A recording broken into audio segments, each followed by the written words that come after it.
പറയുന്ന കാര്യം നന്നായിട്ട് ഇമാജിൻ ചെയ്യാം, കണ്ണടയ്ക്കാം. എന്നിട്ട് ഇനിയിപ്പോൾ ഒരു റെസ്റ്റോറൻറ്റിൽ കയറി പെട്ടെന്നൊരു ഫുഡ് കഴിക്കാൻ വേണ്ടിയിട്ട് ഒരു ഐറ്റം ഓർഡർ ചെയ്തു. ഭയങ്കര ഇഷ്ടപ്പെട്ടൊരു സാധനം അല്ലേ, മൈൻഡ് ഉണ്ടല്ലോ. അത് വെയിറ്റർ വന്നു, ഓർഡർ കൊടുത്തു, ഓർഡർ എടുത്തു. ഓക്കെ, ആള് സാധനം കൊണ്ട് വന്നു അല്ലേ. ഇപ്പോൾ മുന്നിലൊരു സംഭവം ഇരിക്കുന്നുണ്ട് അല്ലേ. എനിക്കാരും സാധ്യതയില്ലല്ലോ, കംപ്ലീറ്റ് എൻ്റെ ഇമാജിനേഷനാണ്. കണ്ണോർക്ക് ഒരു ഐറ്റം മൈൻഡിലുണ്ട്. ആ ഐറ്റം നന്നായിട്ട് ഇമാജിൻ ചെയ്യുക. ഭയങ്കര ഇഷ്ടമുള്ള സാധനമാണല്ലോ കഴിക്കാൻ അല്ലേ. അതിൻ്റെ ഫസ്റ്റ് ലെറ്റർ ഒന്ന് മൈൻഡിൽ കൊണ്ടുവരും. ഇത് റെഡിയാവോ അറിയില്ല, നോക്കട്ടോ. ഫസ്റ്റ് ലെറ്റർ ബി ആണല്ലേ. ബർഗറാണോ?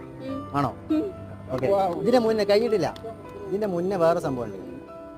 ഞാൻ നേരത്തെ ഒരാൾ എൻ്റെ വാട്സപ്പിലേക്ക് ഒരു സാധനം അയച്ചിട്ടുണ്ട്. ടൈം ഇതിൽ കാണും.